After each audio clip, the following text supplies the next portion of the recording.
내추럴 컬러임에도 불구하고 어느 정도 황동빛의 쉐리 캐스크의 느낌이 조금 더 강하게 느껴지고요. 굉장히 구매해서 드셔볼 만한 제품이라고 생각합니다. 안녕하세요. 위스키와 안주를 소개하는 시간, 위안의 시간입니다. 오늘은 아일라 섬에서 생산되지만 피트를 사용하지 않은 위스키 분하벤 12년 제품을 소개해 드리도록 하겠습니다. 이 분하벤 같은 경우는 피트로 굉장히 유명한 아일라 섬 최북단에 위치한 증류소로 강의 입구라는 뜻을 가지고 있는데요. 많은 분들이 아일라 섬을 떠올린다면 라프로익이나 아드백, 라가블린처럼 굉장히 강력한 피트를 가진 개성 있는 위스키를 떠올릴 텐데, 이 분하벤 증류소 같은 경우는 대부분의 제품들이 피트를 사용하지 않고 있어서 아일라 섬에서 생산되는 다른 제품들과는 조금 차별점이 있는 증류소입니다. 이 강의 입구라는 뜻의 분하벤 증류소는 실제로도 수원지가 되는 강과 붙어 있는데요. 이 수원지인 강 같은 경우는 다른 아일라 증류소들과는 다르게 피트라는 이 퇴적층을 투과하지 않고 흐르고 있어서 물에도 피트의 캐릭터가 포함되지 않았다고 하고요. 몰트의 건조 과정에서도 피트를 사용하지 않아서 아일라 섬이지만 논피트 위스키를 생산할 수 있다고 합니다. 그리고 이 분하벤 12년 같은 경우는 병의 색이 검정색이어서 안에 원액의 색상이 어떤지 보이지는 않지만 내추럴 컬러로 카라멜 색소를 포함하지 않았다고 하고요. 이 냉각해서 여과하는 방식인 칠 필터레이션도 적용을 하지 않았고, 도수도 12년급 엔트리 중에서는 다소 높은 도수인 46.3도의 도수입니다. 이런 내추럴 컬러와 논칠 필터링 그리고 46.3도의 도수의 12년 숙성 위스키라고 하면 어느 정도 가격이 나갈 거라고 예상이 되지만, 요즘 많이 상승한 위스키 가격 대비 이 분하벤 12년 같은 경우는 비교적 합리적인 가격의 위스키 중 하나라고 생각을 하고요. 숙성한 캐스크는 이 버번 캐스크와 쉐리 캐스크를 모두 사용해서 피트를 적용하지 않고 이 버번과 쉐리 캐스크를 사용한 논칠 필터레이션의 내추럴 컬러 그리고 46.3도의 위스키라는 것은 위스키를 드시는 분들에게는 상당히 매력적인 제품이라는 생각이 드네요. 이 분하벤 증류소 같은 경우는 다른 아일라 섬의 위스키 증류소들이 1800년대 초반에 만들어진 것과 좀 대조적으로 1881년에 처음 시작이 되었고요. 당시에는 이 아일라 섬이 육로와 도로로 이어져 있지가 않아서 대부분 배를 통해서 교역을 하고 무역을 했다고 하는데, 그래서인지 이 분하벤 12년 앞에도 이렇게 멋지게 항해를 하는 선장의 모습이 그려져 있습니다. 그럼 설명은 여기까지 하고 이제 제품을 오픈해서 한 잔 따라서 마셔보면서 어떤 특징이 있는지 살펴보도록 하겠습니다. 마개를 감싸고 있는 실에 아일라 섬의 지도가 그려져 있는 게 보이네요.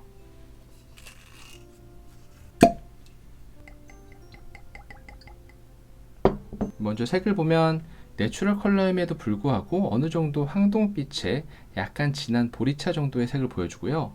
이 내추럴 컬러의 12년 숙성 위스키에서 이 정도의 컬러가 보여진다는 것은 쉐리 캐스크의 비중이 아주 적지는 않다고 보여지네요.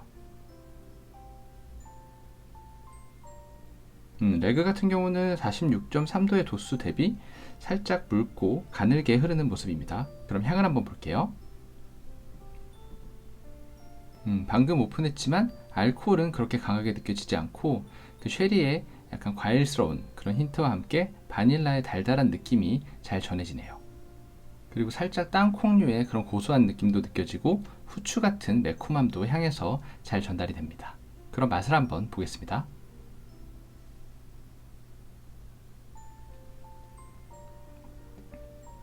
쉐리 캐스크와 버번 캐스크를 모두 사용했지만 제가 맛을 봤을 때는 쉐리 캐스크의 느낌이 조금 더 강하게 느껴지고요. 건과일의 약간 말린 감 같은 그런 달달함이 전해지면서 특유의 스파이시함이 입안을 감도네요. 이 피니쉬 같은 경우는 짧지도 길지도 않은 적당한 정도로 이어지고요. 바디가 무겁다거나 캐릭터가 깊지는 않지만 그렇다고 이 글렌피딕이나 글렌리벳처럼 그렇게 가벼운 느낌도 들지 않아서 적당한 밸런스를 갖고 있는 이 쉐리의 느낌이 잘 전달되는 제품이라고 생각을 합니다. 다시 한번 맛을 보겠습니다.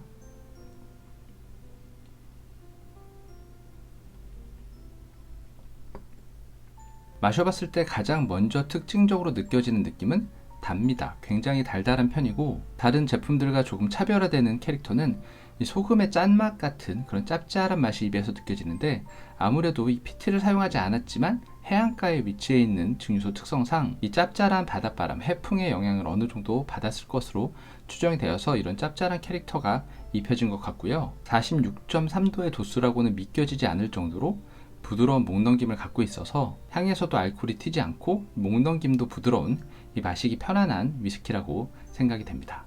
오늘 안주는 과일과 땅콩, 트러플 치즈를 준비했는데요.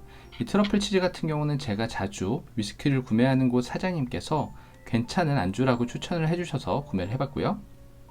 이렇게 보시면 치즈 안에 트러플이 조금씩 박혀있는 모습이 보이는데 맛이 어떨지 한번 먹어보도록 하겠습니다.